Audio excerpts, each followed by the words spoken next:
উচ্চ পদস্থ কর্মকর্তারা। এরপর মমিটি রাখা হয় একটি বিশেষ গবেষণাগারে।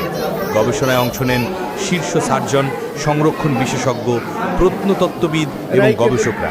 তাদের নেতৃত্বে ছিলেন প্রখ্যাত ফরাসি শল্যবিদ ও বিজ্ঞানী ডক্টর মরিস বুকাইলি।